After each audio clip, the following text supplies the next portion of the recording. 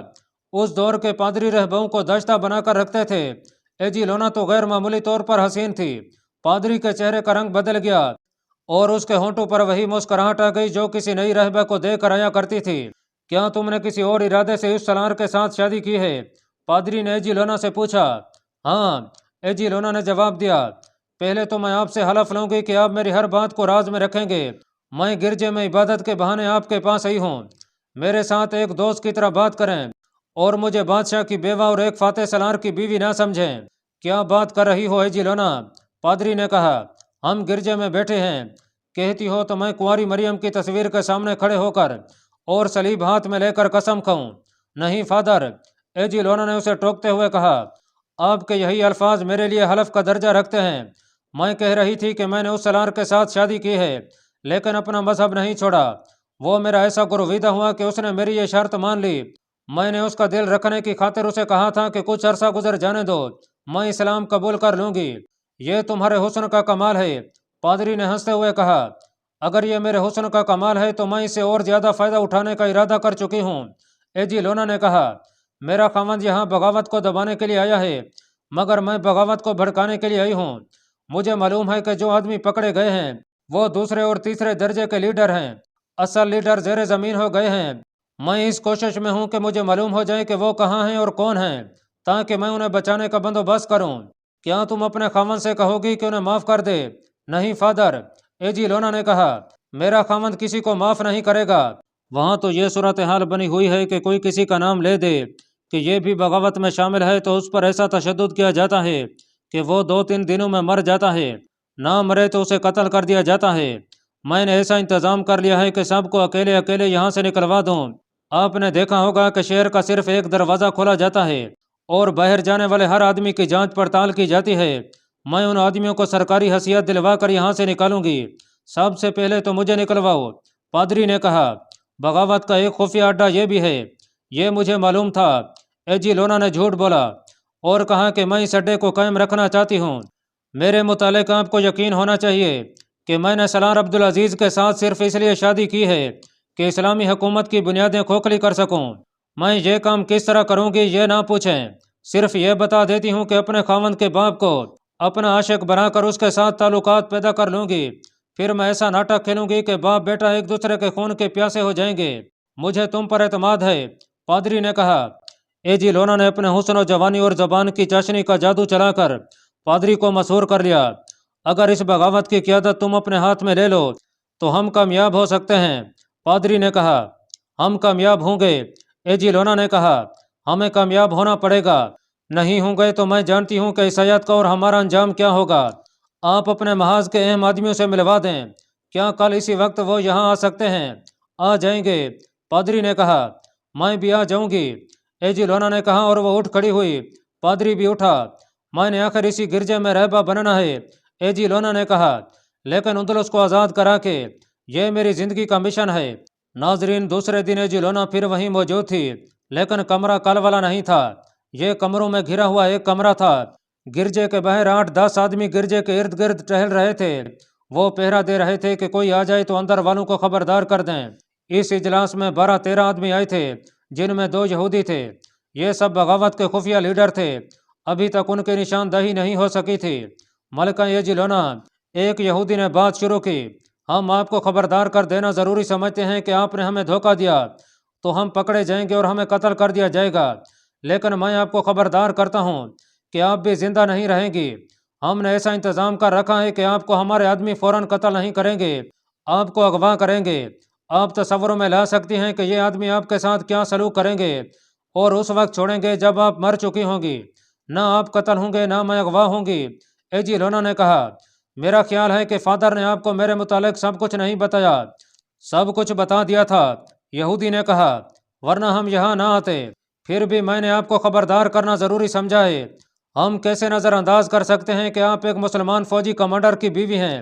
آپ کی وفاداری اپنے خاوند کے ساتھ ہوگی، میری وفاداری کلیسا کے ساتھ ہے۔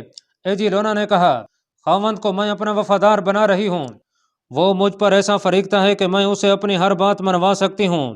میرا خیال ہے آپ خواب دیکھ رہی ہیں۔ ایک اور آدمی بولا، آپ کا یہ خاوند کچھ دنوں بعد کوئی اور شہر یا کوئی اور ملک فتح کرے گا تو وہاں اسے آپ جیسی کوئی اور لڑکی پسند آ جائے گی تو وہ اس پر فریختہ ہو جائے گا اور آپ اس کے لیے بیکار چیز بن کر رہ جائیں گی۔ وہ وقت آنے سے پہلے ہماری بغاوت کامیاب ہو چکی ہوگی۔ ایجی لونا نے کہا، کیا آپ نہیں جانتے کہ ملاقہ اور غرناطہ میں بھی بغاوت شروع ہو گئی ہے؟ ہم نے اس باغیانہ رجحان کو اور زیادہ پھیلانا ہے، یہ آپ کا کام ہے۔ میں نے اپنے ذمہ یہ کام لیا ہے کہ مناسب موقع دے کر اپنے خاوند کو زہر دے کر یا کسی اور طریقے سے قتل کرنا ہے، لیکن ابھی میں نے خاوند کی آنکھوں میں دھول جھونک کر آپ سب کو گرفتاری سے محفوظ رکھنا ہے۔ آپ کو فوراً اس شہر سے نکالنا بہت ضروری ہے۔ جو آدمی پکڑے گئے ہیں ان میں سے کوئی بھی سزائے موت سے بچنے کے لیے آپ سب کی نشاندہی کر سکتا ہے۔ آپ نے یہاں سے نکل کر آرام سے نہیں بیٹھ جانا، جہاں کہیں آپ جائیں بغاوت کو گھر گھر پہنچائیں، یہ تو ہم نے کرنا ہی ہے۔ ایک یہودی نے کہا، مسلمانوں کے پاس اتنی فوج نہیں کہ وہ سارے ملک میں پھیلی ہوئی بغاوت پر قابو پا سکیں گے۔ میں ایک بات کہنا چاہوں گا۔ دوسرا یہودی بولا، بغاوت جہاں بھی ہوئی ہے وہاں یہودیوں نے شروع کرائی ہے۔ ہم شاہ رڈرک سے تنگ آ گئے تھے، آپ کو معلوم ہے کہ ہماری کیا حیثیت رہ گئی تھی۔ ہم نے مسلمانوں کے ساتھ مل کر رڈرک کا تختہ الٹ دیا۔ اب ہم مسلمانوں کی جڑیں کاٹ رہے ہیں، انہیں ہم چین سے بیٹھنے نہیں دیں گے، لیکن ہم اپنی بادشاہی قائم نہیں کریں گے، بادشاہی عیسائیت کی ہوگی۔ ہم صرف یہ صلہ مانگتے ہیں کہ معاشرے میں اور دربار میں یہودیوں کو وہی حیثیت حاصل ہوگی جو عیسائیوں کو حاصل ہے، تمہیں اس سے بہتر حیثیت حاصل ہوگی۔ ایک عیسائی لیڈر نے کہا، جو کام تم کر سکتے ہو وہ عیسائی نہیں کر سکتے۔ یہودیوں کو اس کارنامے کا انعام ان کی توقع سے بڑھ کر ملے گا، آپ مطمئن ہو کر کام کریں۔ ایجی لونا نے کہا، حقوق اور حیثیت بعد کی باتیں ہیں، ابھی آپ سب اس شہر سے نکلنے کی تیاری کریں، میں آپ کو بتاتی ہوں کہ آپ کس بھیس میں یہاں سے نکلیں گے۔ ناظرین، تاریخی تحریروں کے مطابق ایجی لونا نے انہیں بتایا کہ وہ خچر بانو کا روپ دھاریں اور 15-20 خچروں پر اناج اور دیگر سامان لاد لیں، اور ان کے ساتھ امیر کبیر تاجروں کے بھیس میں 3-4 آدمی ہوں گے جو شہر کے دروازے پر بتائیں گے کہ قرطبہ کے تاجر ہیں اور اپنا مال بیچ کر یہاں سے مال لے جا رہے ہیں۔ ایجی لونا نے انہیں ایک جگہ بتائی جہاں انہوں نے اکٹھا ہونا تھا۔ دوسرے دن یہ 11 آدمی 17-18 خچروں کے ساتھ مقررہ جگہ کھڑے تھے۔ ان کے ساتھ 3-4 اور آدمی جو بغاوت میں شامل تھے آ گئے۔ وہ اب ان آدمیوں کا انتظار کر رہے تھے جنہوں نے تاجروں کے بھیس میں ان کے ساتھ جانا تھا۔ ایجی لونا نے کہا کہ یہ آدمی اس کے ہوں گے۔ بغاوت کے یہ لیڈر تاجروں کی راہ دیکھ رہے تھے کہ ایک طرف سے فوج کے 40-50 گھڑ سوار آئے، باغی لیڈروں نے منہ دوسری طرف پھیر لیے۔ گھڑ سوار 2-2 کی ترتیب میں ان کے قریب سے گزر رہے تھے۔ آدھے سوار گزر گئے تو اچانک سواروں نے گھوڑوں کو موڑا اور آنن فانن ان لیڈروں کو گھیرے میں لے لیا۔